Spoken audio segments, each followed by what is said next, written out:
ये जो मेरे हाथ में आप फाइल देख रहे हैं ना, ये गाड़ी रिलीज कराने का फाइल है जो मैं केस डिस्पोज कर चुका हूँ, ख़त्म। और ये गाड़ी रिलीज कैसे कराते हैं उसका पूरा प्रोसेस आपको बताऊंगा इजी वे में। वीडियो को अंत तक जरूर देखिए। इस वीडियो को मैं 10 पॉइंट में ख़त्म करूंगा और आपको पूरा समझ में आ जाएगा कि शुरू से अंत तक की गाड़ी रिलीज आप कैसे करवाएं। पुलिस आपकी गाड़ी को कब जब्त कर सकती है, यह है पहला पॉइंट।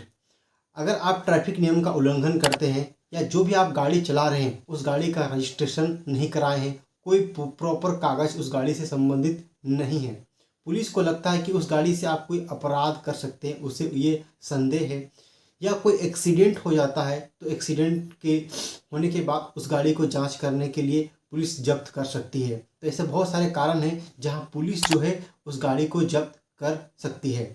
अगर मान लीजिए पुलिस आपकी गाड़ी को जब्त कर देती है तो उसको रिलीज कराने के लिए है आपको न्यायालय का सहारा लेना होगा।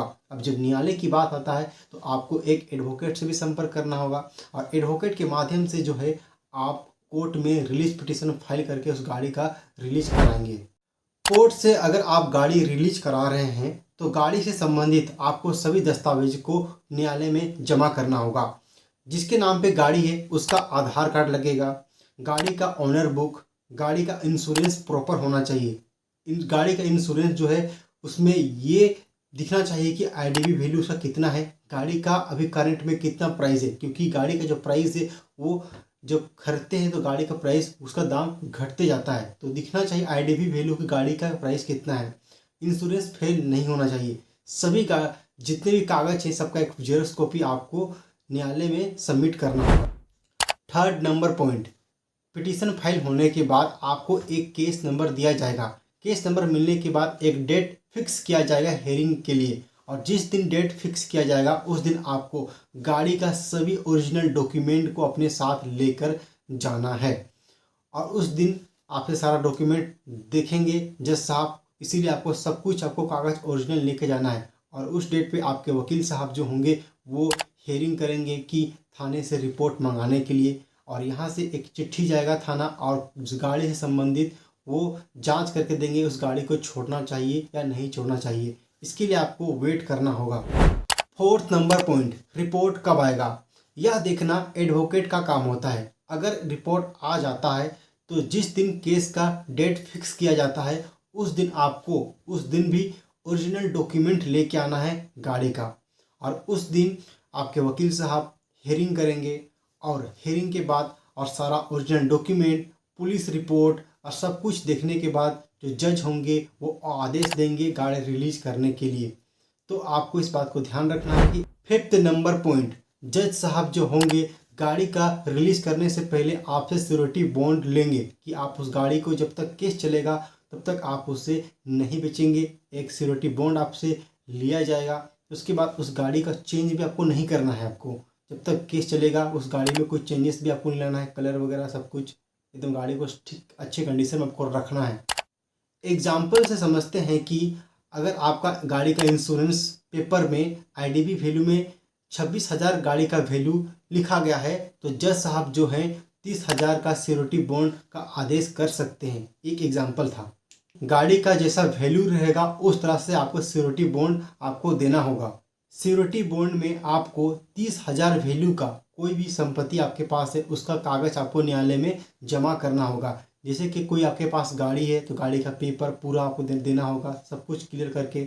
उसके बाद जो है कोई ज़मीन का कागज़ है वो दे सकते हैं, तो उसका जो वैल्यू है 30,000 से कम नहीं होना चाहिए, ज़्यादा होगा चलेगा पर 30,000 वैल्यू होना चाहिए। तो श्योरिटी बॉन्ड में आपको ये कागज़ आप दे सकते हैं।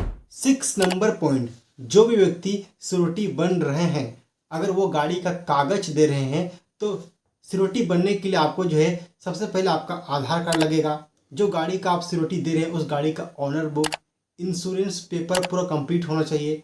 जो भी गाड़ी का इंश्योरेंस आप कराए हैं उसमें गाड़ी का आईडीवी वैल्यू लिखा होना चाहिए, और आईडीवी वैल्यू 30,000 से ज़्यादा होना चाहिए, जो मैंने अभी एग्जांपल लिया था।